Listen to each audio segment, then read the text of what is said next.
1870 France versus Parsa. सन 1870 में France और पर्सा का युद्ध हुआ, जिसे सेडान का युद्ध कहा जाता है। तो बिस्मार्क जो था वो बड़ा ही बुद्धिमान और चालाक आदमी था। वह कोई भी युद्ध शुरू करता तो उसके खत्म होने से पहले ही अगले युद्ध का बीज बो देता। वह क्या करता कि पहले मदद लेता और फिर काम हो जाने के बाद उसी पर आक्रमण करके उसके जो क्षेत्र है वो छीन लेता। ऐसा ही उसने फ्रांस के साथ किया। बिस्मार्क जो था वो दक्षिणी हिस्सा पर्सा में मिलाना चाहता था, और दूसरी तरफ जो नेपोलियन था वो भी पर्सा की बढ़ती हुई शक्ति और उन्नति को देखकर जल रहा था। इस कारण दोनों ही प्रदेश अब युद्ध चाहने लगे थे। एक दक्षिणी हिस्सा चाहता था और दूसरा उसको हरा कर अपने आप को श्रेष्ठ साबित करना चाहता था, पर कोई वैलिड कारण नहीं मिल रहा था जिसके कारण एक दूसरे में युद्ध हो सके। अब दोनों ही प्रदेश युद्ध की तैयारी करने लगे, लेकिन कोई कारण न मिलने के कारण अभी युद्ध शुरू नहीं हुआ। तब बिस्मार्क ने क्या किया कि अपनी कूटनीति के बल पर युद्ध को शुरू कर दिया।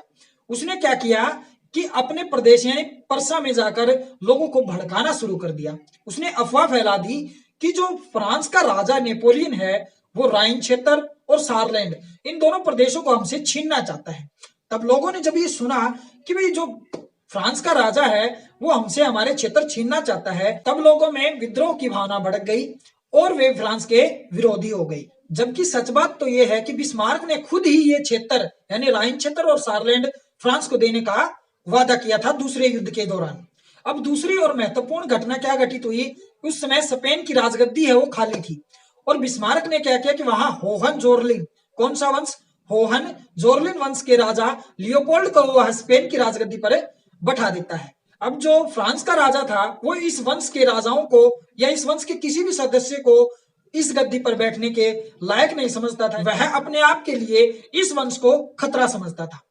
इसलिए फ्रांस का राजा नेपोलियन क्या करता है कि अपना एक राजदूत भेजता है कि भाई जाओ आप पर्सा जाइए और राजा विलियम से आप बात कीजिए कि आप किसी भी सदस्य को स्पेन की राजगद्दी पर नहीं बैठाएंगे। तब फ्रांस के राजा का राजदूत जाता है और विलियम प्रथम से मिलता है। जब वो राजदूत मिलने आता है तो विलियम प्रथम एम्स में होते हैं। एम्स एक नगर का नाम है और वे एम्स में जब आते हैं तो राजदूत का बड़ा आदर सत्कार किया जाता है और वह विलियम प्रथम को बताता है कि भाई हमारे राजा ने ये कहा है कि आप इस वंश के किसी भी सदस्य को इस राजगद्दी पर न बैठाएं। तब विलियम प्रथम भी कह देता है कि ठीक है भाई, हम इस वंश के किसी भी सदस्य को स्पेन की राजगद्दी पर नहीं बैठाएंगे। जब इन दोनों के बीच ये वार्ता होती है तो बिस्मार्क वहां नहीं था। तो विलियम प्रथम क्या करता है कि एक लेटर लिखता है, यानी एक तार भेजता है बिस्मार्क के पास कि भाई ये फैसला मैंने लिया है, इस वंश के राजा को आप हटा दीजिए। तब बिस्मार्क सोचने लगता है कि भाई ऐसे तो दोनों में दोस्ती हो जाएगी और युद्ध कभी होगा नहीं, हमें दक्षिण हिस्सा मिलेगा नहीं। तो उसने क्या किया कि अपनी चालाकी से उस तार यानी उस लेटर में बदलाव कर दिया, यानी एडिटिंग कर दी, उसको एक संक्षिप्त रूप दे दिया और उसे छपवा दिया।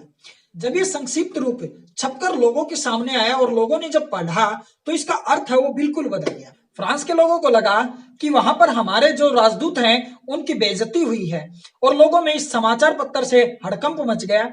इसी हड़बड़ाहट में 1870 में फ्रांस ने पर्सा पर आक्रमण कर दिया। पर्सा और फ्रांस के बीच सेडान नामक स्थान पर युद्ध छिड़ गया। पर्सा ने शीघ्र ही फ्रांस को हरा दिया और 10 मई 1871 को फ्रैंकफर्ट संधि से ये युद्ध समाप्त हो गया।